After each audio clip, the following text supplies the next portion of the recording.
Nous sommes heureux. Bonjour à tous et à toutes.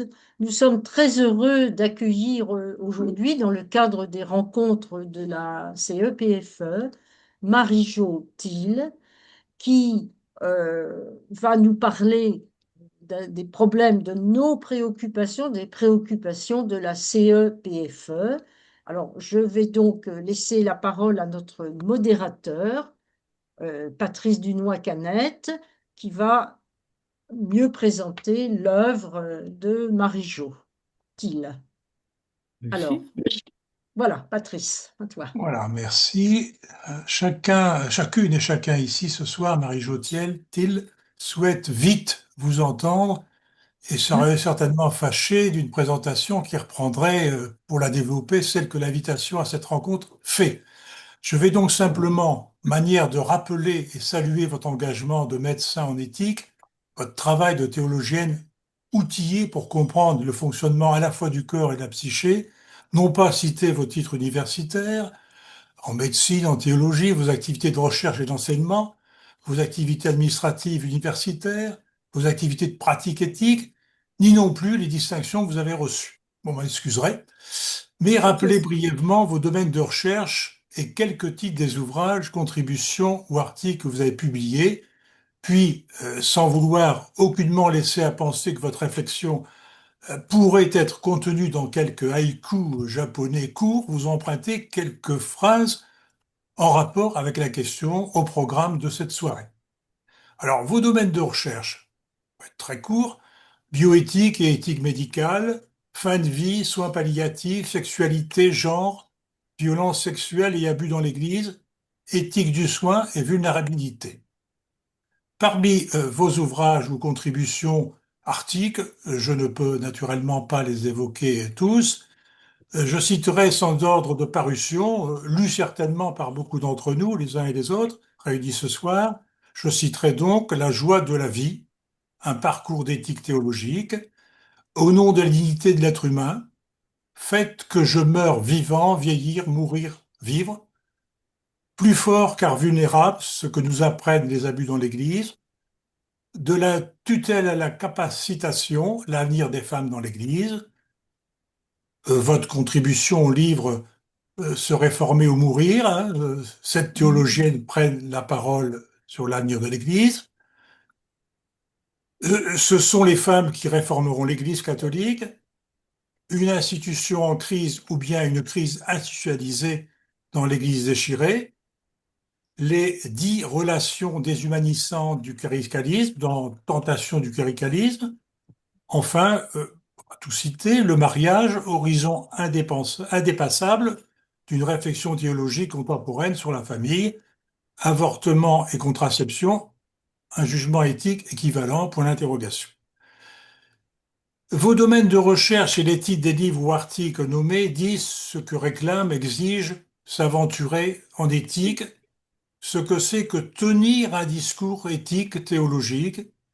Ils montrent le besoin d'une éthique devant la souffrance et dans les choix de vie, dans la recherche d'une vie digne, bonne, avec et pour les autres, dans des environnements justes. Ils témoignent de la nécessité de réfléchir de manière solide sur ce qui est juste, bon, acceptable, et de pas se contenter d'une sorte de prêt à penser éthique ou de regarder l'éthique, pour reprendre votre expression, comme une décoration ou une réduction émotionnelle.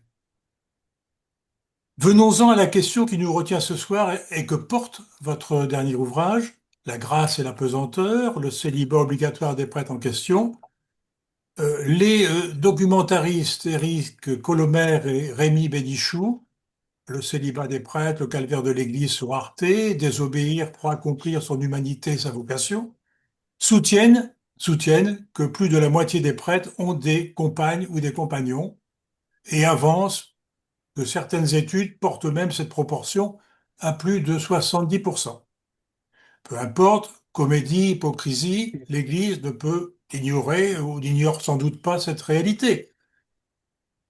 En tout cas, cette réalité, quels que soient les chiffres avancés, produit beaucoup de souffrance. Le célibat participe de la sacralisation du prêtre, dites-vous. Le prêtre devient Christ pour les autres. Le vêtement est-il bien ajusté? N'est-il pas, en tout cas, parfois trop lourd à porter? Je vous cite. L'Église a mis en place une norme, elle peut en changer. Il faut reprendre cette question, soutenez-vous. L'inclusion du célibat dans le package de la prêtrise doit-elle être maintenue? Demandez-vous encore. Alors, qu'est-ce qu'une femme médecin, théologienne, dit en s'efforçant de traverser plusieurs disciplines, historiques, théologiques, canoniques, psychologiques, sur un sujet longtemps tabou, et sur lequel peut-être encore un certain nombre de baptisés demeurent mal à l'aise. Nous vous écoutons, chère Marie Jautiel, vous nous direz pourquoi ce titre emprunté à Simone Veil, La grâce et la pesanteur, au moins en partie du titre. Chacun ici, après, chacune, au terme de votre intervention, souhaitera certainement vous interroger, poursuivre avec vous. Nous vous remercions de bien vouloir vous prêter, après votre intervention, à cet exercice. Merci, Marie Jautiel. Merci à vous. Alors, je peux y aller ou... Oui, Allez-y. Allez, là, j'y vais. Merci beaucoup. une question récurrente sur le salut de l'Église. On en parlera après, dans le débat. Voilà. Ok, très bien.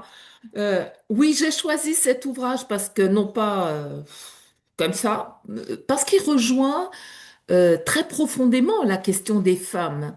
En fait, c'est un célibat dans l'Église pour les prêtres séculiers, je parle pas des religieux, eh ben, c'est à cause des femmes, figurez-vous. Donc, je veux dire, ça, c'est vraiment une des clés de compréhension. Alors, j'ai renversé effectivement le titre du livre de Simone Weil, hein.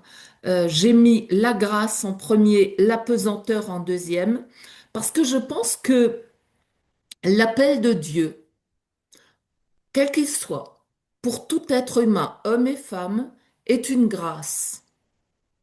C'est une grâce. C'est quelque chose qui peut être très beau, très grand, magnifique à vivre. Et il y a des gens qui le vivent magnifiquement bien. Mais pour le vivre bien, ça doit passer par la pesanteur du corps, la pesanteur des structures, la pesanteur des institutions, la pesanteur de la chair. Donc, la grâce est première, mais elle passe par la chair pour pouvoir se manifester et se donner à voir. Elle ne se voit pas autrement. Quand Dieu intervient, eh bien, il se voit à travers ses témoins. Voilà. Alors, la question que Annie m'a posée, c'est le salut de l'Église passe-t-il par la révolution des femmes? Annie, vous êtes d'accord? C'est la question à laquelle je devais répondre. Donc je l'ai choisie puisque elle m'a été proposée. Alors j'ai envie de vous dire d'abord que ben, c'est vrai, ce titre ne manque pas de provocation, mais aussi d'ambiguïté. Mais ça a le mérite, comme tout titre un peu provocateur, ben, de réveiller les esprits. Mais la question revient, est-ce que vraiment les femmes peuvent, doivent jouer un rôle de révolution? Est-ce que le salut passe, le salut de l'Église, puisque c'est comme ça que c'est formulé, passe par la révolution des femmes? En fait, d'abord, je réponds bien clairement que le salut ne vient pas d'elles, des femmes, ni d'ailleurs des hommes masculins, ni même de l'Église. C'est le salut vient de Dieu et de Dieu seul, avec ou sans la médiation de l'Église, car les frontières du royaume annoncé et inauguré par le Christ en sa mort et sa résurrection dépassent celles de l'institution. Pour autant, l'Église, évidemment, n'est pas sans rôle. L'Église peut et doit être médiatrice du salut, l'intermédiaire du salut que Dieu donne, et elle doit l'être à travers son annonce en parole et en acte. C'est là sa raison d'être, c'est la mission confiée par le Christ à ses disciples. S'imposent alors différentes remarques dont je retiens 4 points qui vont constituer le programme de cette demi-heure d'intervention. On m'a donné une demi-heure, donc je me limite à une Oh, demi-heure. si vous voulez plus, vous savez, c'est assez souple. Non, non, non, mais ça va, c'est bon. Je crois qu'après, il faut aussi donner la C'est parole à vrai. ceux qui nous Ouais. écoutent. Donc, d'abord, la proclamation. Donc, les 4 points, c'est d'abord, la proclamation doit être fidèle à la bonne nouvelle. Deuxièmement, dans cette annonce, les femmes jouent un rôle singulier. Troisièmement, la disqualification et l'assujettissement des femmes n'est pas irrémédiable. Et quatrièmement, le synode sur la synodalité comme diagnostic du peuple de Dieu. Bon, on va voir où on en arrive. D'abord, la proclamation doit être fidèle à la bonne nouvelle. Ce n'est pas que l'Église veuille déformer évidemment la bonne nouvelle, mais l'Évangile, norme normante de la foi, n'est pas accessible de façon immédiate et simple non plus. L'Évangile, c'est d'abord le Christ fait homme. Et nous avons déjà 4 versions, plus tous les autres écrits du Nouveau Testament. Et il est évident que de surcroît, d'abord dans l'écriture même de ces textes, mais aussi pour nous qui lisons, eh bien, il y a un nombre incroyable de facteurs contextuels, religieux, philosophiques, sociopolitiques qui ont joué un rôle dans la formulation et ensuite dans la réception.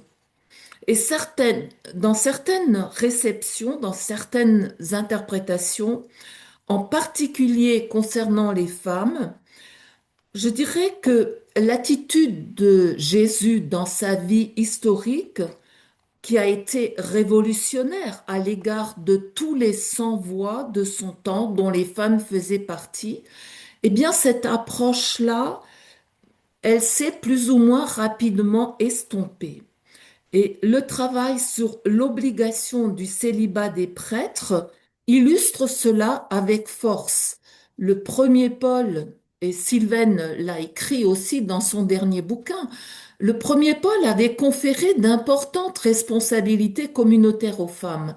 Le second et le troisième Paul reculent déjà, les jeunes églises font place, eux, peu à peu, à ce que Peter Brown a appelé le renoncement de la chair en raison de la souillure causée par la sexualité, même dans le cadre du mariage. Et quand on dit sexualité, c'est toujours la faute des femmes. Je fais court, mais c'est à peu près ça. Joue également en ce sens l'influence des groupes sacerdotaux et lévitiques juifs passés au christianisme après la chute du temple, qui contribuent à réinvestir les règles de pureté en écho au livre du Lévitique. Les femmes sont donc éloignées de l'autel et discriminées.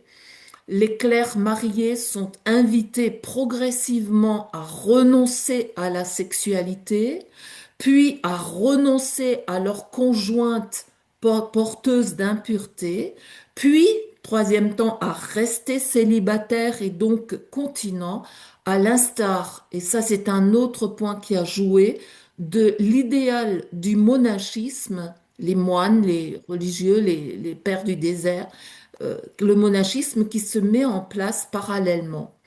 Et là, dans toutes ces questions, le pouvoir, la question du pouvoir est d'emblée mobilisée non seulement par la domination masculine séculaire, mais aussi parce que l'on considère que celui qui sait vivre l'abstinence a aussi conséquemment les capacités de diriger et d'exercer le pouvoir et l'autorité. En d'autres termes, s'ils respectent l'abstinence et le célibat, ils sont capables d'avoir les rênes du pouvoir dans les rôles les plus élevés de la société et de l'Église. La sacerdotalisation de l'épiscopat et du presbytérat. Donc, sacerdotalisation, je vous rappelle, il y a le mot sacer, le sacré, le saint, etc. Je détaille pas tout. Elle commence dès le IIIe siècle, selon les spécialistes de l'époque. Je pense à Fèvre, mon collègue de Strasbourg, par exemple. Et ça va lier pouvoir et sacré et aboutir à une dissymétrie entre clerc et laïc et une seconde dissymétrie entre clercs, laïcs et femmes, parce que les femmes, c'est vraiment au bas de l'échelle. Mais les fidèles et nombre de clercs, au départ, résistent. Un premier tour de vis interviendra au XIe siècle avec la réforme grégorienne dans un contexte de rivalité théologico-politique avec les puissances séculières. Et on a été très dur, j'ai découvert ça à l'occasion de ces derniers ouvrages, des mesures punitives qui visent les femmes et les enfants. Elles sont vraiment terribles. Je m'en réfère aux travaux de André Vauchez, qui a beaucoup travaillé sur ces points. Il dit qu'en 1022, il y avait un concile lombard qui a réuni à Pavie, qui décida que les enfants des clercs incontinents, comprenez bien incontinent dans le sens de non-continence et non pas incontinent dans un autre sens, deviendraient, faut que je mette un peu d'humour, hein, parce que voilà, comme les mots ont un double sens, deviendraient les esclaves des églises que leurs pères desservaient et ne pourraient hériter de leurs biens. En 1050, je cite toujours Beauchesne, un synode romain ordonna aux prêtres de renvoyer leurs femmes et de vivre désormais dans la continence. En 1059, le pape Nicolas II interdit aux fidèles d'assister aux messes célébrées par des prêtres qui refusaient de se séparer de leur épouse ou de leur concubine. Mesure très grave dans la mesure où elle impliquait la nullité des sacrements. Fin de la citation. Je crois qu'il faut bien prendre la mesure de ces questions. Autant aujourd'hui que dans un monde sécularisé, qu'on ait les sacrements ou pas, ça heurte moins qu'à l'époque. Le célibat doit donc permettre aussi de récupérer les patrimoines et les héritages. Le pape Grégoire VII le rend obligatoire, mais finalement, il ne sera pas encore respecté dans la pratique et il faudra 4 conciles de Latran pour rappeler l'obligation, mais ça fonctionnera pas encore très très bien. Le second tour de vis va donc venir du concile de Trente. Et Nicole Lemaître, qui est là, a beaucoup travaillé juste la période avant, qui est tout à fait intéressante à cet égard, et je vous recommande ses ouvrages et ses articles. Alors, le second tour vient donc au XVIe siècle, et il faut dire que le Concile de Trente y met les moyens. En voulant se distinguer de la sola scriptura des protestants, cette contre-réforme va opérer un recentrage sacramentaire, en particulier sur la confession et l'Eucharistie, en délaissant partiellement l'écriture qui ne sera plus que difficilement accessible aux fidèles jusqu'au Concile Vatican II. Cette prépondérance amoindrit la force régulatrice, la norme normande de l'écriture, et conforte le pouvoir et la dignité souveraine des sacerdotes formés désormais en communauté d'entre-soi dans des séminaires créés à cette optique. Les séminaires de formation des prêtres ont été créés avec le Concile de Trente. Le langage sacrificiel hyperbolique diffusé par l'École française de spiritualité va prendre une vigueur nouvelle. Les sacerdotes sont considérés comme des alter Christus, voire des ipse Christus, formule de Sarah, au sens fort jusqu'à avoisiner Dieu lui-même et ses anges. La supériorité des clercs sur les laïcs compense en quelque sorte, je mets quand même des guillemets, quelque peu les privations et la vulnérabilité impliquées par l'obligation du célibat. Se met ainsi en place ce que j'ai appelé le verrou cléricaliste. Le verrou cléricaliste, pouvoir, sexe, genre, qui perdure jusqu'à aujourd'hui et qui empêche toute réforme institutionnelle. C'est vraiment là le problème. Les dysfonctionnements sont en effet de nature systémique, ce qui signifie un engrenage réciproque entre théologie, ecclésiologie, liturgie, question des femmes, éthique sexuelle et familiale, gouvernance, pouvoir, autour de ce verrou qui ferme tout. Et si l'on touche à un de ces facteurs, si on tire un fil, eh bien, toute la pelote suit et tous les autres facteurs sont déplacés, ce qui donne un mouvement de frayeur à tous les cadres de l'Église et beaucoup n'ont aucune envie de renoncer à leur pouvoir qui serait donc diminué par la reconnaissance effective, parce qu'elle est proclamée, la reconnaissance de la même dignité homme-femme, elle est dans les textes. Mais en fait, dans la pratique, elle ne fonctionne pas, elle n'est pas reconnue. Toute cette évolution fut-elle fidèle à la bonne nouvelle du Christ? C'était donc ma première question.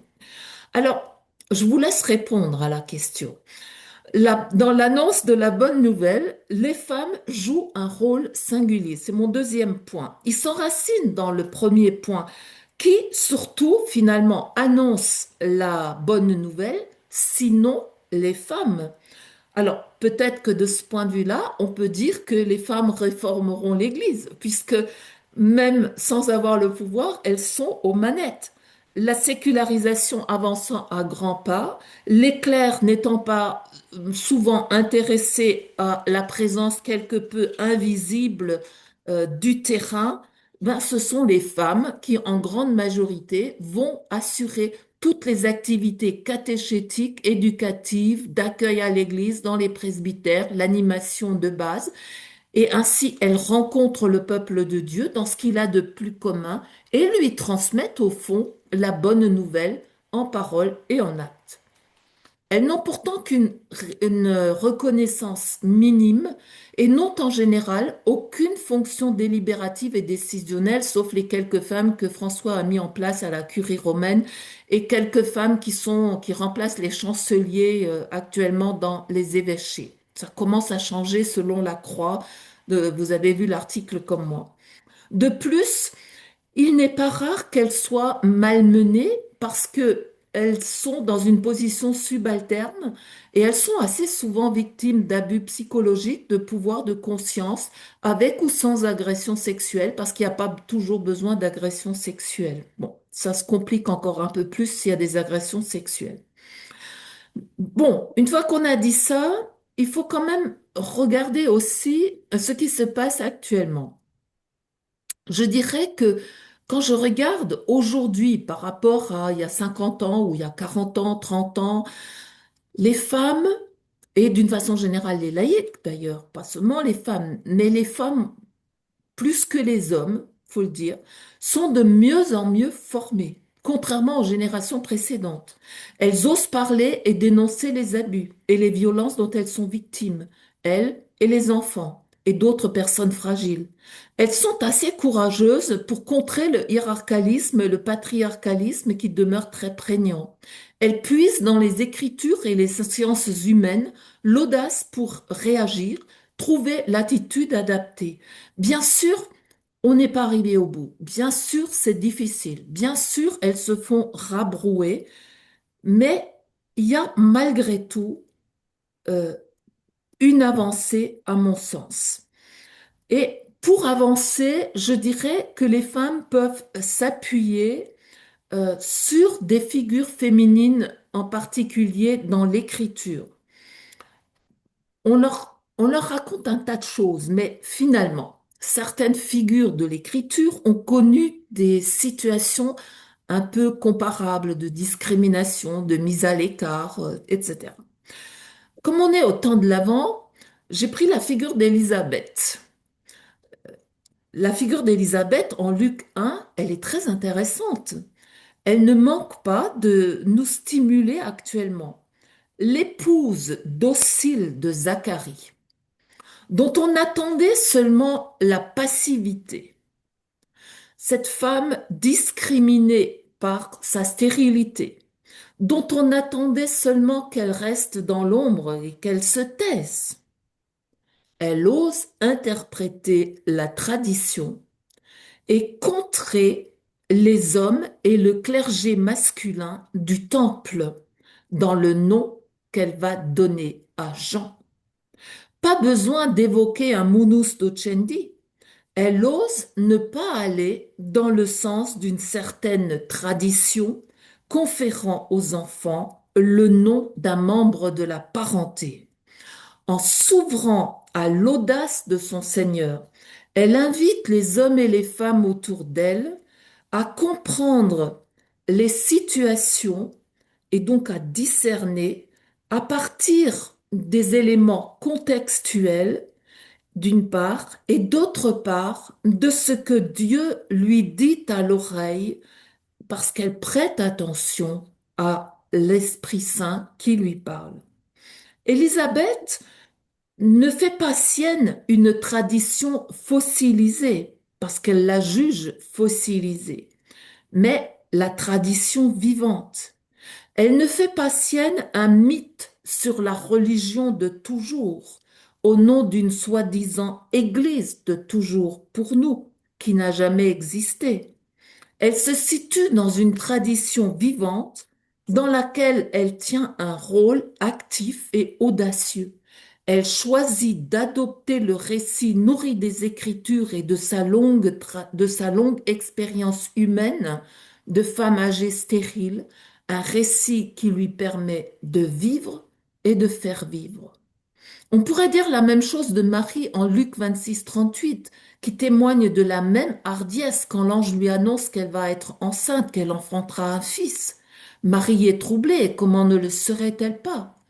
Elle interroge et finalement consent à vivre de cette tradition vivante dans laquelle Dieu lui-même agit. Je suis la servante du Seigneur, que tout se passe selon ce que tu as dit, parce que quand même sa situation n'est pas très conforme aux mœurs ni d'hier ni d'aujourd'hui. Du coup, le salut de l'humanité passe par elle, par une femme, par des femmes. Jésus n'est pas tombé du ciel, ni hier, ni aujourd'hui. Pourtant, paradoxalement, cette condition féminine n'est pas si simple. Une femme qui met au monde non seulement des filles, mais des fils, conduit les hommes à des attitudes possessives, patriarcales, machistes, dans toutes les sociétés, y compris l'Église. Et j'en arrive à ma troisième question. La disqualification des femmes et leur assujettissement pour autant n'est pas irrémédiable.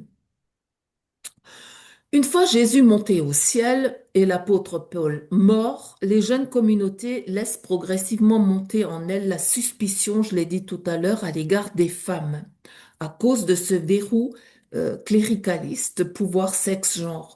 Toutes les structures sont formatées. Chomsky a raison de rappeler la place du langage, celui qui impose son pouvoir sur autrui, que ça soit le politique ou le magistère, je le cite, a besoin d'une idéologie justificatrice, toujours la même. Cette domination est faite pour le bien du dominé. Je cite toujours. En d'autres termes, le pouvoir se présente toujours comme altruiste, désintéressé, généreux. Le système de contrôle est d'autant plus efficace qu'il est invisible. Il instille comme l'air qu'on respire les règles à respecter et les actes à poser dans l'obéissance. Et du coup, cela engendre des distorsions cognitives séculaires sur la minorité des femmes, son image de pécheresse tentatrice, etc. Mais ce n'est pas ce qui est indiqué par les signes des temps actuels. Les femmes aujourd'hui tentent depuis quelques décennies de se libérer de cette tutelle. Dans l'Église, elles sont peut-être moins promptes en raison de la rhétorique du pouvoir sacré. Néanmoins, il faut bien constater que les questionnements et les remarques qui nous préoccupent ont saisi tout le peuple de Dieu, comme on a pu le constater avec les remontées synodales. Cette prise des paroles s'est affirmée par étapes depuis les années 60. D'abord, une rupture du tabou de la sexualité des prêtres qui est complètement brisée. Et puis, des laïcs, surtout des femmes, qui accèdent à la formation, comme je l'ai rappelé tout à l'heure, qui interrogent les révélations de la SIAZ, le mouvement MeToo etc., etc. Sans faire violence à Freud ou à Lacan, il faut bien reconnaître que dans nos sociétés, ça parle, ça parle. Et les femmes jouent un rôle de premier ordre dans ce ça. Dans l'Église, la pression s'accroît, comme le suggère le synode lui-même dans le numéro 58 du document final. Le peuple de Dieu et particulièrement sa hiérarchie doivent, je cite, se mettre à l'écoute de la réalité pour discerner, numéro 81-82, et reconnaître grâce au discernement de l'esprit à la fois les dysfonctionnements institutionnels et les achoppements divers pour découvrir de nouveaux espaces d'engagement, numéro 58. J'appelle cela un événement de parole au sens fort, un événement de parole dans lequel s'exprime aussi la parole du logos qui a pris chair humaine. Événement, I venit, comme ce qui vient d'ailleurs, comme avènement de nouveauté imprévisible, comme la nouveauté du Christ qui toujours vient, l'inaudible, l'inouï, le jamais entendu de Dieu, l'éternelle nouveauté de Dieu qui vient au point de nous surprendre et de surprendre les protagonistes eux-mêmes, un événement irréversible car l'on ne peut revenir en arrière. Je pense que cet événement de parole, cette prise de parole, même si on n'est pas arrivé jusqu'au bout, on ne peut plus revenir en arrière. Et c'est un point qui est pour moi absolument fondamental, parce que c'est vrai que ça va comme ça et que certains jours c'est vraiment fatigant quand ça, on a l'impression que ça bouge pas, qu'il y a des cas et des cas et des cas et encore des cas, et qu'on se dit, mais enfin, on fait quoi dans cette église? Voilà, c'est fatigant. Et donc, on a besoin de se rappeler que quand même, cet événement de parole, on ne revient pas en arrière. C'est vrai, et il y en a dans cette église qui, avec leurs quatre fers, essayent de résister, mais, parce que ça bouleverse les règles du pouvoir, mais en dernière instance, nul ne peut empêcher cet événement de parole. Bon, alors, ça s'accompagne d'un mouvement d'émancipation. J'ai encore un tout petit peu de temps. Oui. Euh, et le synode sur la synodalité, c'est mon quatrième point, a joué à cet égard un rôle important comme diagnostic, non pas d'abord de l'institution, mais du peuple de Dieu. Le titre de l'ouvrage de Willems de Tirimana s'appelle, et ça a été publié entre les deux sessions du synode, The People of God has spoken. Le peuple de Dieu a parlé. Je trouve ce titre extraordinaire, fabuleux, parce que je trouve que c'est vrai, même si le synode actuellement, il est aussi en période un peu difficile, il n'empêche que avec le synode, c'est peut-être notre seule institution qui bouge, qui fait bouger les choses. Eh bien, on a entendu la voix du peuple de Dieu dans les églises locales et puis dans le monde entier à travers les assemblées, à travers le texte final, etc. La mise en œuvre synodale a dessiné une église de l'écoute avec des laïcs et des clercs assis ensemble sans hiérarchie. Cette image, pour moi, est décisive car elle montre que c'est possible. Jusque-là, on croyait que c'était impossible. Même moi, je ne pensais pas que ça serait possible, surtout pas si rapidement. Et les voir ensemble, je trouve que c'est assez intéressant. Et ils ont appris, disent-ils tous, les uns des autres. Le document final du synode et qui a force magistérielle, hein, puisque le pape François l'a reconnu, et je crois que c'est important aussi de le rappeler, n'intègre certes qu'une partie des discussions Et toutes les questions controversées, c'est vrai, ont été reportées dans les groupes de travail, surtout dans le numéro 5. Et on n'a pas encore eu les résultats. Ça devrait venir mois de décembre, mais enfin, il est presque fini ce mois de décembre. Et puis, de toute façon, il sera discuté jusqu'à 2028. Donc, on a encore de la marge. Mais bon, pour le moment, retenons déjà que le numéro 60 de ce document souligne des points importants pour notre sujet. Il dit, je cite, en vertu du baptême, les hommes et les femmes jouissent d'une égale dignité dans le peuple de Dieu. Donc ça, c'est un point qui, pour moi, comment dire, est revenu avec force, puisque la question des femmes est revenue, je pourrais vous les avez certainement lus, dans tous les travaux à cet égard, toutes les remontées, la question des femmes est dans tous les continents et c'est une question, pardon, qui est majeure. Je prends un bonbon pour pas perdre la voix. Et puis, sur le document final continue encore, toujours dans le même numéro 60, je cite, les femmes continuent à rencontrer des obstacles pour obtenir une reconnaissance plus pleine de leur charisme, de leur vocation dans les différentes sphères de la vie de l'Église, ce qui nuit au service de la mission commune. Fin de la citation. Reconnaître cela, c'est reconnaître la discrimination dont les femmes sont victimes, une discrimination que Gaudium et Spes 29, paragraphe 2, interdit. Toute forme de discrimination touchant les droits fondamentaux de la personne, qu'elle soit sociale ou culturelle, qu'elle soit fondée sur le sexe, la race, la culture de la peau, la condition sociale, la langue ou la religion, doit être dépassée et éliminée comme contraire au dessein de Dieu. Gaudium et Spes 29.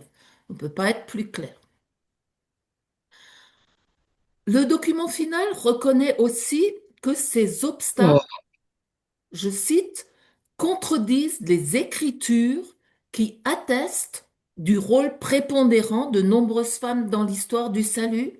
Et le document final mentionne Marie de Magdala, Marie mère de Jésus, mais aussi un tas d'autres figures. C'est intéressant parce que comment dire, les problèmes rencontrés contredisent donc pas seulement l'Église, mais aussi les Écritures. On n'est peut-être pas arrivé au bout du synode dans son application, mais le texte est là avec une valeur magistérielle. Ensuite, toujours dans ce même numéro, le document final demande, je cite, que les passages de l'Écriture relatifs aux femmes trouvent une place convenable dans les lectionnaires singuliers, liturgiques, pardon. Fin de la citation. Une plus grande attention aux femmes. On a de nombreux problèmes parce que même les épîtres de Paul, on en est encore toujours à chers frères au lieu de chers frères et sœurs parce que dans le grec, ça serait chers frères et sœurs. Les Allemands disent Liebe Geschwister, ça intègre les hommes et les femmes. Mais en France, on n'y est pas encore. Et puis, le document ajoute, il n'existe pas de raison d'empêcher les femmes d'assumer des rôles de guide dans les églises. Ce qui vient de l'Esprit Saint ne peut être arrêté. Fin de la citation. Écho, j'ai envie de dire, au rabbin Gamaliel dans les Actes au chapitre 5 qui entérine l'impossibilité de contrôler la volonté de Dieu. Événement de parole irréversible. Certes, la signification de ce rôle de guide n'est pas très claire, mais il n'empêche que quand vous regardez le livre Espère du pape François, à la page 236-237, vous avez exactement la même formule. François évoque un défi plus urgent que jamais afin de trouver de nouveaux critères et des modalités nouvelles pour permettre aux femmes d'être les protagonistes à part entière à tous les niveaux de la vie sociale ecclésiastique pour que leur voix ait toujours plus de poids, etc., etc. Bon, je vais pas tout lire, mais le synode reprend tel quel le propos de François à cet égard. Alors, voilà où on en est avec le synode. C'est très important. Bon, alors après vient le pape Léon XIV. Alors, je ne sais pas très bien. Il arrive, il est un peu tôt, mais il s'est rallié officiellement au document final. Il a dit qu'il soutenait cette question du synode et il a participé au synode, mais il a commencé très maladroitement par dire, je pense que l'enseignement de l'Église restera tel quel. Je ferme les guillemets. On peut dire qu'au minimum, ça manque de prudence. En plus, il est entouré par des canonistes et lui-même est canoniste. Alors, qu'est-ce que ça veut dire? Il est sûr néanmoins que l'immobilisme va être un risque pour l'Église plus grand que le risque de fracturation qu'on craint parfois. L'immobilisme va être comment dire, un mouvement par épuisement, une dislocation totale, hein. Et je crois qu'il faut essayer vraiment d'être très attentif à cela. D'autant que pour l'heure, euh, le synode n'a pas l'air d'intéresser les responsables de l'Église. Et que pour la question des femmes, vous avez vu, et je m'arrêterai là après parce que je vois que l'heure, elle est déjà arrivée. Donc vous avez vu que la résistance du magistère en disant que finalement, bah, on n'était pas prêt, enfin bon, je vous fais grâce des détails, elle a, pardon, la justification théologique, elle est absolument douteuse, y compris par la nature du salut en Jésus-Christ. Le texte dit la masculinité du Christ, donc je cite la commission, et donc la masculinité de ceux qui reçoivent l'ordre n'est pas accidentelle, vous reconnaissez Gaudium Lumen Gentium, mais fait partie intégrante de l'identité sacramentelle, préservant l'ordre divin du salut du Christ. Modifier cette réalité ne serait pas un simple ajustement du ministère, mais une rupture avec la signification nuptiale du salut. Fin de la citation. En fait, avec cette affirmation théologiquement problématique, la Commission a surtout cherché à dire que les femmes ne sont pas des hommes et qu'elles ne peuvent donc pas être ordonnées, que le sacrement de l'ordre est réservé aux hommes, comme si la masculinité de Jésus historique avait une incidence sur le salut. Mais les chrétiens ne sont sauvés ni par le célibat des prêtres, ni par par leur masculinité, ni par la masculinité de Jésus, mais par le don du Fils humain et divin, Christ mort et ressuscité comme représentant de toute l'humanité, mâle et femelle. Il y aurait beaucoup à dire à cet égard, j'ai pas le temps de le faire. Voilà. Donc, je crois qu'il y a beaucoup dans ce point de vue-là à reprendre, à revoir. Je vais m'arrêter.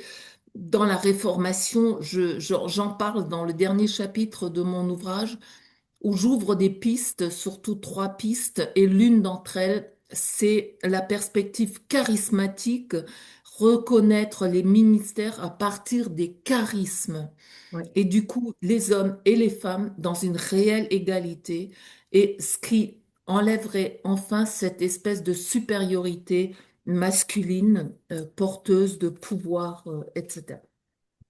Bon, alors, nous avons parlé des femmes, mais je redis aussi que l'enjeu des transformations actuelles concerne bien la totalité de l'Église, donc les hommes et les femmes et les hommes. Il ne faut pas faire de différence à cet égard-là.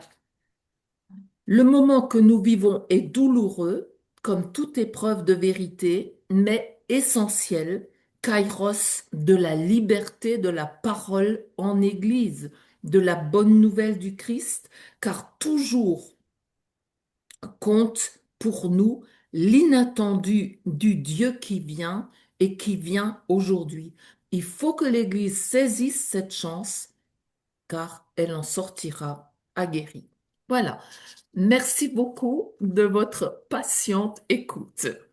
C'est nous qui vous remercions.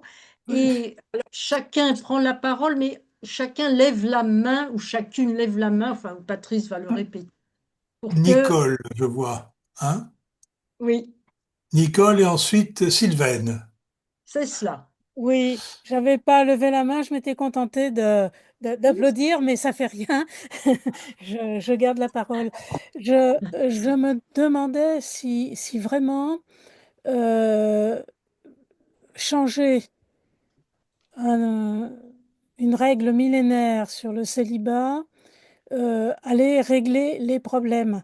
On sait très bien que dans le monde anglican ou dans les mondes protestants, les problèmes de structure ecclésiale sont grands aussi.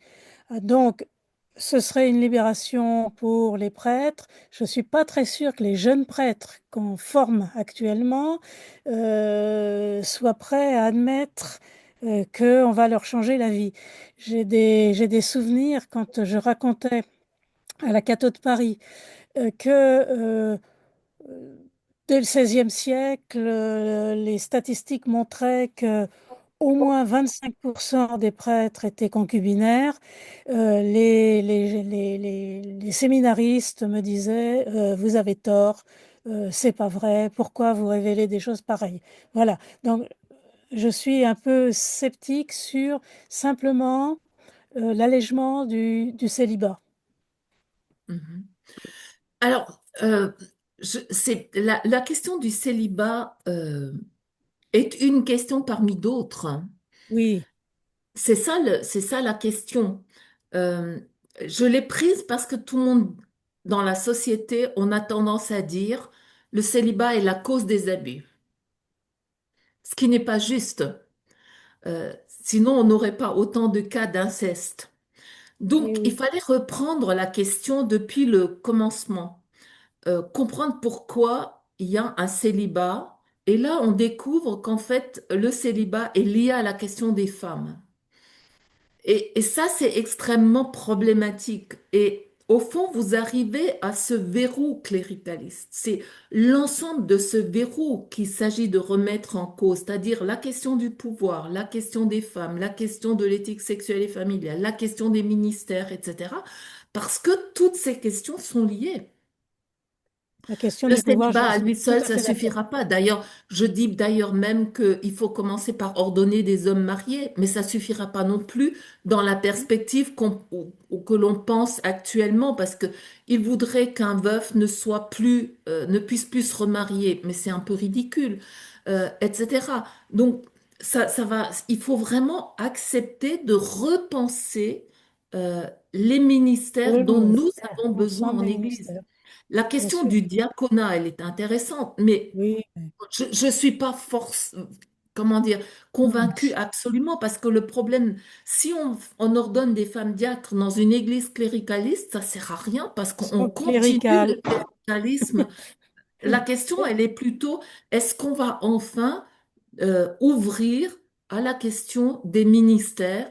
De quel ministère avons-nous besoin? Comment est-ce qu'on peut avancer? Les paroisses, on sait que le modèle paroissial ne fonctionne pas très bien parce qu'on n'a plus de prêtres. Mais qu'est-ce qu'on propose? Quel modèle est-ce qu'on propose? Les prêtres qui sont en service et qui sont souvent admirables de générosité, mais ils s'épuisent parce qu'ils n'en peuvent plus. Donc, c'est vraiment très, très compliqué. Voilà. Alors Sylvaine et ensuite Jean-Louis, je crois. Alors Sylvaine, elle avait surtout applaudi plutôt que demandé Ah la ben parole. voilà.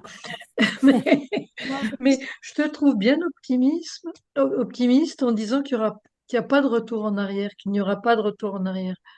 Quand on voit le repli identitaire à Lyon, dans certaines paroisses, les femmes remettent des mantilles. Ah ouais?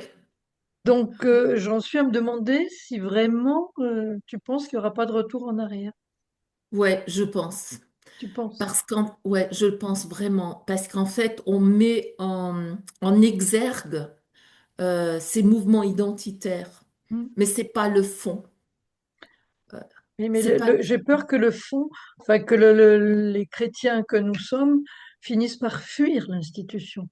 Parce que Ah, quand tu vois une ou deux menties, quand tu vois qu'il n'y a plus de filles enfants de cœur, qu'elles sont servantes d'hôtel avec leur petite cape, moi je préfère me sauver parce que je sors de la messe en furie au lieu d'être dans un élan de spiritualité, c'est ennuyeux. Donc j'y Oui, vais pas. oui, non, mais je comprends. Je comprends. Mhm. Mais Mais je peut-être tu as pense. raison, peut-être qu'on va gagner le combat et voilà. Oui, progressivement, tu vois. Je trouvais mine de rien que l'article de Lacroix était assez intéressant parce qu'il est quoi, les polarisations, transpolarisations, si je puis dire. Partout, on dit, on ne peut pas en rester là, il faut que les femmes aient un rôle plus important. Bon, après, avec ça, on n'a rien réglé. Mais Mhm. n'empêche que ce discours-là n'était pas du tout pensable pour un tas d'identitaires jusque maintenant. Donc, c'est Hmm. quand même quelque chose qui passe dans le discours public. Et je pense Mais que, regarde, maintenant que les femmes ont le droit d'être lectrices ou acolytes, dans la plupart des diocèses, elles ne sont plus rien du tout. Avant, elles étaient de fait lectrices. Depuis que c'est enfin, que c'est Militaire. un système institué, Ça recule. on les repousse. écoute, chez Je moi, sais ça pas. va encore, mais Ah oui. Viens chez nous.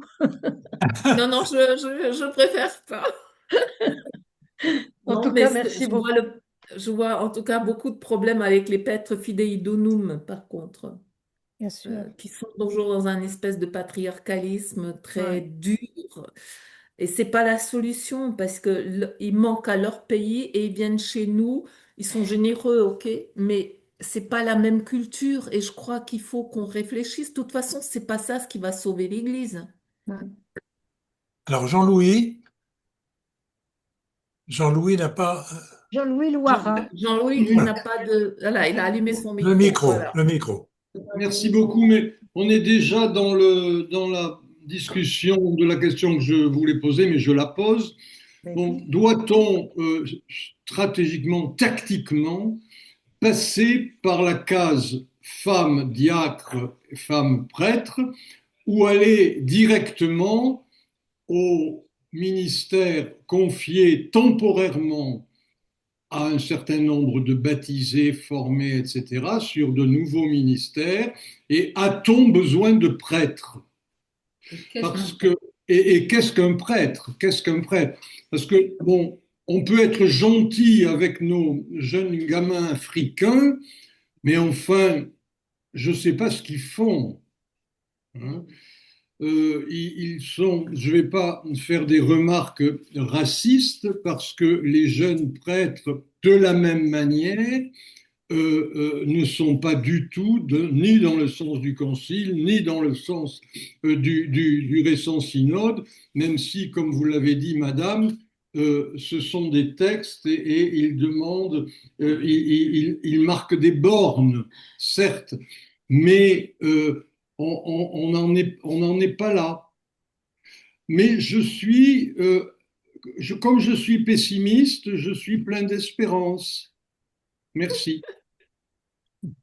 Eh ben, vous avez raison, c'est quand il n'y a plus d'espoir que vient l'espérance, d'après Kierkegaard.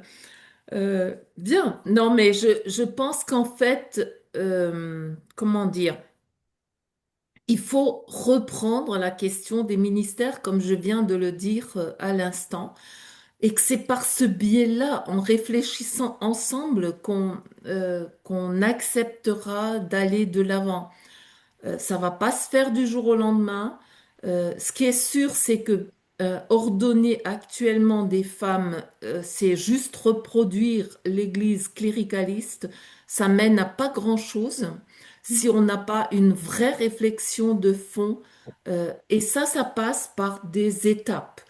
Euh, dans, euh, dans mon livre sur la grâce et la pesanteur, je dis qu'à un moment, il faut passer par la case ordonner des hommes mariés. Mais je dis, c'est une première étape. C'est une étape qui ne suffit pas. Mais il faudra passer par cette case pour habituer un peu l'Église dans sa mentalité, dans les diverses mentalités, l'adapter à à avoir devant eux des hommes et des femmes. Alors vous me direz, un prêtre, on ordonne un prêtre marié, c'est pas encore la femme qui est ordonnée, mais n'empêche que, par exemple, dans le protestantisme, c'est par le conjoint qu'on a vu plus de femmes et qu'on est rentré par cette case-là. Ensuite, je pense aussi que dans l'Église, on essaye de réfléchir, on ne devrait pas avoir la même réflexion dans tous les continents parce que la culture est différente. Les évêques l'avaient d'ailleurs souligné au moment Oui. du concile. Les prêtres, pardon, la conférence épiscopale belge, par exemple, avait fortement souligné le fait que ordonner des prêtres mariés, des femmes diacres devaient se faire dans certains continents, mais pas dans d'autres parce qu'on n'y était pas prêt. Et c'est vrai, on n'est pas dans la même culture, voilà. Mais il faut mettre tout cela ensemble, le mettre à plat. Qu'est-ce qu'un prêtre? C'est une excellente question. Pourquoi a-t-on besoin de prêtres? Alors, faites ceci en mémoire de moi. Le Christ nous l'adresse à tous.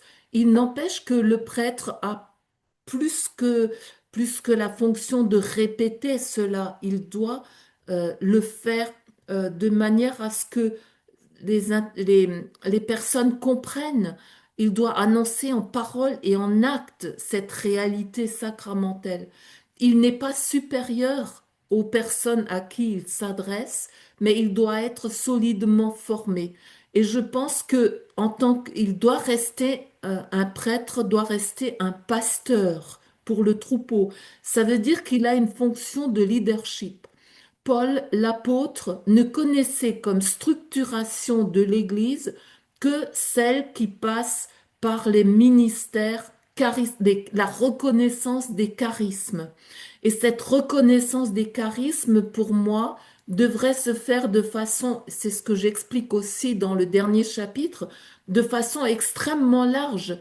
Il y a bien sûr le charisme de leadership, mais le célibat, pour moi, est en lui-même un charisme, et un charisme séparé du charisme de leadership, ce qui fait que parfois les deux peuvent se conjoindre, mais que ce n'est pas nécessairement le cas.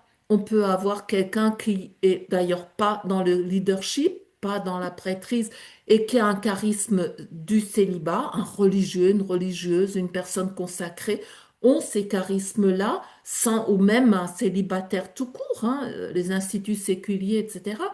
On peut avoir le charisme sans être prêtre. Mais en même temps, il n'y a pas que ça comme charisme. Il y a le charisme du catéchète, il y a le charisme de celui qui chante la louange de Dieu, il y a le charisme des personnes qui décorent les fleurs. Pourquoi on n'a que certains charismes? Donc, ça donnerait une sacrée diversité dans l'Église. Et ça permettrait aussi de savoir ce qui se passe dans l'Église et d'encourager, de faire des envois, de reconnaître la place de l'Esprit qui travaille en nous, qui travaille en chacun. Et je crois que c'est vraiment extrêmement important. Voilà. Marie-Jo, je voudrais vous poser une question. On assiste, je crois pas me tromper hélas, à la montée organisée d'une sorte de néoconservatisme qui souhaiterait, j'allais dire, un ordre politique qui soit construit à partir de la loi naturelle, donc une espèce de théocratie morale qui se mettrait en place. On voit déjà en France effectivement un certain nombre de d'écrits qui vont dans ce sens. Quid dans ce paysage-là de la question que l'on posait, que vous posez, de la place et des rôles des femmes. Si cette loi naturelle venait effectivement à être, j'allais dire, la ligne de conduite politique qui pourrait s'établir. On le voit déjà aux États-Unis. C'est quoi la loi naturelle? Ben voilà. Allez-y. Non, non, mais je veux dire, il faut bien comprendre, la CTI, la Commission théologique internationale, a fourni un document extrêmement intéressant sur la loi naturelle. Elle commence très très bien, puis subitement, elle dit que seul le magistère peut interpréter la loi naturelle. Ben, c'est là que ça va pas du tout. Parce que c'est justement contraire à ce que l'on veut dire par la loi naturelle, puisque si tout le monde peut l'interpréter, et c'est ça l'intérêt de la loi naturelle, en soi, ça ne me fait pas peur, ça veut dire la sagesse des nations. Ça veut dire qu'elle est dans le dialogue entre toutes les cultures, entre ce qui nous réunit pour discuter ensemble en se nourrissant des sciences humaines, en se nourrissant de théologie, en se nourrissant de toutes les sciences possibles et inimaginables, dans le dialogue, en s'écoutant. Voilà, tout simplement. Alors, ce qui est intéressant aussi, c'est que le pape François, à la fin de sa vie, le 1er novembre 2023, a publié un texte qu'il a adressé à la CTI, Ad Theologiam Promovendam, euh, extrêmement intéressant parce que il s'adresse à des théologiens et il leur recommande une interdisciplinarité forte. Et je dis bien forte parce que c'est le mot qui est dans le texte. Lisez ce texte, c'est absolument fantastique, où il dit la théologie ne peut plus rester enfermée comme ça dans une espèce d'entre-soi. Elle doit s'ouvrir, elle doit se laisser féconder par les autres sciences dans une vraie interdisciplinarité. Voilà, j'ai envie de dire, faisons vivre cela. Ne restons pas coincés à une hypothétique loi naturelle qui serait seulement interprété par le magistère de l'Église. C'est complètement anachronique et c'est complètement faux. La loi naturelle, elle est très bien quand tout le monde peut l'interpréter en intégrant toutes les sciences. Et là, je n'ai aucun problème. Je fais court, mais c'est à peu près ce que je pense. Y a-t-il d'autres questions? Euh, Christiane Bascou. Ah, Chri- voilà. Ah, Christiane, il Ah, faut que vous il faut ouvriez votre... appuyer sur le petit bouton, avoir le Vous nous son. avez dit, vous nous avez dit tout à l'heure que tout était lié, que tout était lié et que que c'était un problème de système et que si on tire un fil, toute la pelote, enfin, tout le tricot se détricotait. Ouais, Donc, donc voilà, le problème, c'est que tout est verrouillé. oui. Tout est verrouillé et donc tout ce qu'on pourra faire, ben, ça sera comme des emplâtres sur une jambe de bois. Enfin, puisque tout le système est solidarisé et on ne peut rien y toucher. Parce que si on touche à quelque chose, tout s'écroule. Euh, Je suis donc, d'accord. Je l'ai dit. dire, bon, ben, c'est pas grave, ça va être petit à petit, ben non, non. C'est pas, ça peut pas être petit à petit, puisque le système ne peut pas changer. Si. Il est Si, prévu pour ne pas pouvoir changer, puisque Non. c'est une question enfin, de pouvoir. L'histoire de la loi naturelle, eh bien, eh ben, on aboutit toujours à ben, celui qui a le pouvoir, c'est le pape, et d'ailleurs, c'est ce qui s'est passé avec François. Au dernier moment, il a dit ben non, finalement, non, voilà, on fera pas ça, on va pas traiter des sujets qui nous dérangent, on va les mettre à des commissions, qui vont les remettre à d'autres commissions qui existaient déjà avant et qui n'ont rien fait. Euh, et c'est celui qui a le pouvoir, ben, c'est-à-dire le pape, qui a tous les pouvoirs, qui peut décider de la loi naturelle et du reste. Non. non. Parce qu'en fait, il y a une question aussi de réception. Euh, et là, ça marche plus. La réception par le peuple de Dieu. François l'a rappelé, le sensus fidei fidelium, eh bien, c'est pas reçu. Donc, qu'est-ce que vous voulez qu'ils fassent? Ils peuvent pas nous mettre des gendarmes derrière, c'est pas possible, ça fonctionne pas comme ça dans l'Église. C'est pour ça que l'immobilisme, comme je le disais tout à l'heure, ne rien faire, eh ben, ça va s'écrouler à petit feu. Et c'est pour ça que je pense que voulez-vous, tout système, il est malgré tout un système fini comme nous sommes marqués par la finitude. Et de ce point de vue-là, il est vulnérable, il est fragile, même si on le maintient. Essayez donc de maintenir quelque chose coûte que coûte. Bah, si vous avez des forces contraires, ça finira par céder. À la longue, l'érosion, elle a, elle a transformé le monde entier. La planète, c'est de l'érosion. Oui. Et pourtant, c'était des Mais- sacrées ouais. forces. Eh ben, c'est Alors, pareil.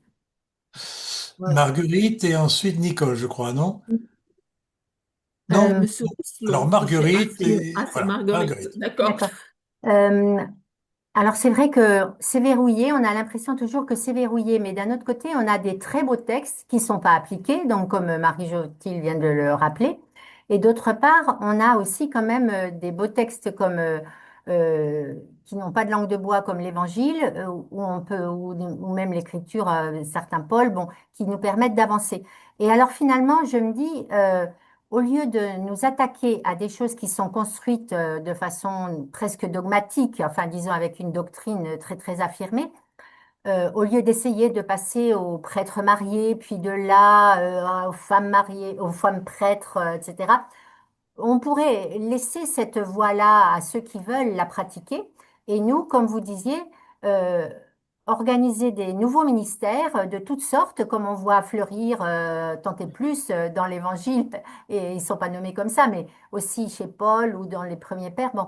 Et à ce moment-là, il y aura une autre, comment dire, des autres ministères qui vont naître. Et le ministère sacramentiste, je sais pas comment dire, du prêtre va disparaître presque de lui-même. Ou même, on peut penser que si c'est synodal, il y aura une variété possible quand même maintenant avec ce qui est dit, eh bien, dans certains endroits, il y en aura encore qui auront ce charisme du célibat, comme vous disiez, et d'autres à qui ce sera complètement égal de ne pas avoir ce charisme du célibat et de ne pas faire la transsubstantiation, par exemple.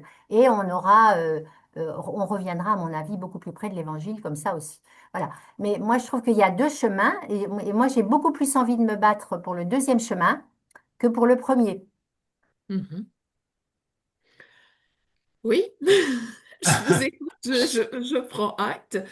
Je pense qu'il faut essayer de travailler tous ensemble et de construire chacun à notre niveau en s'informant, en continuant. Vous voyez cet événement de parole, là où nous sommes, en reprenant l'évangile, en le creusant, en faisant des partages d'évangile, en tenant notre place de baptisés hommes et femmes, quel que soit notre sexe, et de collaborer et de continuer. C'est ça ce qui va nous faire avancer.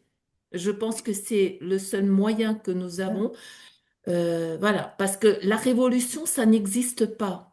Oui, Et la révolution ne change rien. Si, je veux dire, les mouvements révolutionnaires, c'est pas Finissent dans la la gloire. dictature. ça évite C'est aussi des d'une violence divisions. inouïe et on Mm. aboutit très vite à des dictatures, etc. Non, je crois les vraies révolutions sont des révolutions qui se font progressivement. euh, et je crois que dans l'Église, ça se fera aussi comme ça. L'événement de parole, à mon sens, on ne revient pas en arrière. Et c'est Mm. ça ce qu'il faut continuer. Et c'est ça ce il faut y croire en disant, bah, oui, mais le Christ est là, c'est l'inouï de Dieu, c'est le Christ qui vient, il est là aujourd'hui, nous sommes dans la même barque et voilà, on travaille ensemble, on va de l'avant et je crois que c'est comme ça qu'on peut avancer. Voilà. Marie-Jo, est-ce que, lapidairement, hein, est-ce que la solution, enfin, les solutions ou les possibilités, les ouvertures, seraient pas du côté de une véritable constitution d'église dans l'église, d'église catholique dans la grande église? Autrement dit, casser un peu le modèle romain, en quelque sorte. Est-ce que ça vous paraît une possibilité, créer un cadre favorable? Je ne sais pas très bien ce que vous appelez par constitution. Ça me fait un peu peur quand je vous entends Non. parler de Que les constitution. églises puissent exister et prendre des décisions qui les concernent compte tenu de leur culture, de leurs besoins, Mm, sans avoir toujours à en référer ou devoir se calquer sur le modèle romain. mm. Ça, c'est synodalité, alors que tu penses à la La synodalité. synodalité, Ah, c'est pas une constitution. La synodalité, c'est s'écouter. Je crois que ça, c'est quand même très, très important pour être dans la suite de l'évangile. Il faut jamais oublier les pauvres, les petits, les sans-voix, etc., qui doivent pouvoir aussi être écoutés, participer à ce dialogue. Et de ce point de vue-là, l'écoute synodale, l'écoute jésuite, hein, il faut le dire, est quand même quelque chose d'extrêmement intéressant parce qu'elle nous oblige à se taire, à nous taire, et chacun s'exprime. Ensuite, on fait silence. Et ensuite seulement on réagit. Vous voyez, on n'est pas en train de réagir au quart de tour. Parce que ce qui nous fait du mal, c'est qu'on est toujours dans l'attaque, dans je réagis contre l'autre, je veux défendre mon point de vue. Mais une montre à l'arrêt a raison 2 fois par jour. Christiane, L'autre je a, crois, voulait poser une question. l'autre a Ah, aussi raison et je crois qu'il faut essayer d'aller de l'avant. Oui, Christiane, oui. Christiane, mais voilà, allez-y. Oui, moi je ne suis pas très pessimiste parce que je trouve qu'il y a énormément de petites initiatives, de micro-initiatives qui sont un petit peu comme des pépinières. Et Ouais. qu'il me semble qu'un de nos rôles à nous, chrétiennes, c'est justement d'encourager ce qui se passe. C'est comme pour les petites plantes, il faut les arroser, hein. Et je Mm, crois qu'il y a beaucoup de choses à l'heure actuelle qui se font. J'ai été très frappée au congrès Mission du stand qui s'appelait Pépinière et dans lequel on présentait, mais je ne sais pas, il y avait des centaines d'initiatives qui étaient prises par les uns et les autres pour qu'il y ait plus de vie dans l'Église, qu'on s'occupe mieux des petits, qu'on fasse corps, etc. Et je crois que ça, à mon avis, c'est le germe de ce monde nouveau. mm. Voilà, c'est ce que je pense. Merci, Christiane. On prend. Voilà, on prend tous ces Oui. germes, toutes ces pépinières et voilà. Je suis Oui. persuadée aussi que effectivement, il faut positiver. Il faut pas, il Oui, faut essayer de voir aussi le positif, pas simplement oui, voir que le négatif. Les germinations sont lentes, mais dans ces germinations, eh ben, j'ai envie de dire, le Christ a promis d'être avec nous tous les jours jusqu'à la fin des temps. Et j'ai envie d'y croire. Et j'ai envie de croire à la nouveauté toujours possible. Voilà, j'y croyais pas trop, moi, par exemple, au synode au départ. Et je trouve que quand même, il y a des choses qui ont changé. Et maintenant, j'ai pas envie de laisser tomber ce synode. Donc, j'ai envie d'interpeller aussi et d'interpeller mon Église en lui disant, bon, tu as voulu le synode, mais tu fais quoi? Comment on continue ce synode? Comment on peut aller de l'avant, etc. Et voilà, je pense qu'il y a des choses à faire à ce niveau-là. Jean-Louis, je crois, voulait poser une question à nouveau. Jean-Louis? Non? Oui, oui, Ah, merci. Euh, Moi, je suis interrogatif vis-à-vis des jeunes. Bon, on dit que les quelques jeunes qui sont encore dans l'Église ou qui y reviennent, bon, sont plus tradis que progressistes, mais ils sont jeunes. Voilà. Avons-nous un rôle auprès d'eux ou pas? Parce que là, on peut toujours dire qu'on va réformer l'Église par quelque méthode que ce soit, qu'elle soit révolutionnaire ou qu'elle soit progressive. On n'est que des vieux là. Alors, bon. dans 10 ans, c'est fini. C'est fini. On peut toujours être heureux des maisons de retraite. J'en ai fabriqué dans ma vie, j'en ai même inauguré. Je ne saurais plus quoi dire d'ailleurs aujourd'hui quand on en ouvrirait une. J'ai rien à vous dire d'autre, mais vous avez raison. Il faut continuer parce qu'on a chacun, quel que soit notre âge, on a une mission et un travail qui doit continuer. Voilà. Quel que soit notre âge, qu'on soit jeune ou qu'on soit vieux, je crois que ce qui est intéressant, c'est d'être de tous les âges. Voilà. Et, Et je et- crois que ça, on ne le contrôle pas du tout. Euh, c'est quelque chose, voilà. Une vidéo enregistrée est une vidéo qui circule. Christiane, je crois, oui. oui, oui, simplement pour dire que des très vieux arbres ne font pas des vieux fruits. Oui, merci. Chaque année, ils font des fruits nouveaux. Oui, Donc, il ne faut pas s'affoler pour ça. Les jeunes, ils vont se débrouiller. Alors, oui, nous, absolument. on peut les soutenir aussi. On peut Mm. soutenir des jeunes qui, justement, prennent des tas d'initiatives. Oui, Il y en a, et ben, on peut les soutenir dans leurs initiatives et nous faire tout ce qu'on peut aussi. Mais franchement, c'est pas grave d'être vieux, hein. non. Ça arrive à tout le monde. Bien. crois Alors, que nous pouvons remercier encore, ce sera donc sur cette belle parole de Christiane, nous pouvons encore remercier Marie-Jo Thiel. Et puis moi, personnellement, je remercie tous ceux et toutes celles qui ont participé au débat. Et je peux annoncer que nous nous retrouverons le 21 janvier autour de Mathieu Poupard. Et puis d'autres personnes sont pressenties pour les mois qui viennent.